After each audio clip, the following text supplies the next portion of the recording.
glad you brought that up, Kendra, because I know you probably got a couple of text messages or emails from me because I would say, so our session started out being on Thursdays.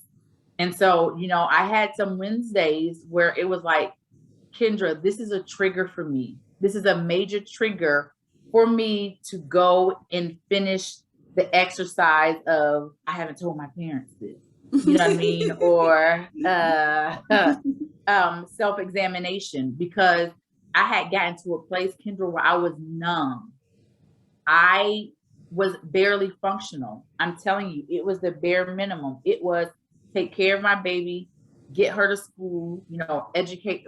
There was only so much I could do. So I think I had learned to block all of those things that we had to revisit again, because this time, why haven't I gotten past this over the last 10 years? I've been going to therapy. I, get the necessary additional support that I needed, and it still had not resolved itself. It still had not gotten to a place where I completely turned it over to God for him to fix it. And so it was a struggle. It was a struggle because I did have to go through those triggers, or I would say, Kendra, we have to work on this worksheet together, because if I do it by myself, I'm going to shut down. And Kendra was great enough to say, okay, as long as you show up and as long as you participate, we'll do this together. Because I did not want to get stuck. I didn't want to become so depressed. I just didn't want to get back into that cycle. Right. So I did have to go back because you needed to know information about me in order to better help me understand what I was struggling with so hard. So I did have to revisit, but there is a difference between revisit and relive. And what I was doing was I was reliving everything. So as I would tell Kendra a story, I was going back to that story. I was reliving that story. And it was such a setback. That's why I called myself a remedial student, because in the process, it felt like we would take so many steps forward. We would be on week 10. We would be on week 12. And then I would go back to week 1 or 2 and be like, Kendra, I didn't read. Or, Kendra, I didn't do my assignment, because I couldn't accept the goodness that she and God were trying to deliver and minister to me, because I was living in that pain again.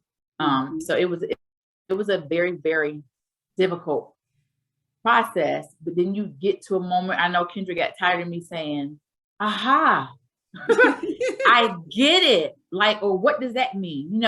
Kendra, what does it mean when I don't do such and such and such? It just means I'm lazy. She'd be like, no, it doesn't mean you're lazy. It means you have a lack of faith, a lack of conviction. You don't believe that God is going to take care of you in your today and in your tomorrow. And it was like, no, that's not it. Because I would never, come out and say, no, I don't believe God's going to take care of me. I knew that.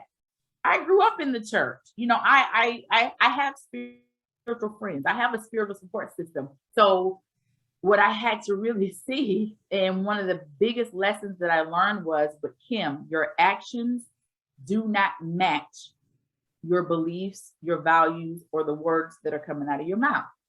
Your actions do not match. And I would say, but Kendra, I still believe it. But did you read yesterday? No. Did you turn that over to God? No. Did you do the basic stuff that God has been asking you? Did you do the basic stuff that I was encouraging you to do, to grow your spiritual relationship? And I had to really think and say, why do we have so much trouble with the small steps? How can I say I'm a Christian, but I don't read the Bible? I don't study the Bible. I'm not sharing the Bible. I can be honest and say that I've never taught anybody the gospel. I've invited people to church. People know that I am a Christian, but what have I really done in my personal ministry to really be more proactive in sharing God and sharing my life, and actually where people could see that my life matched my Christianity and my beliefs and my values. And at any given moment, I could look and see and say, I don't match, from the simplest of things to the most complex of things. So it was definitely a journey for me.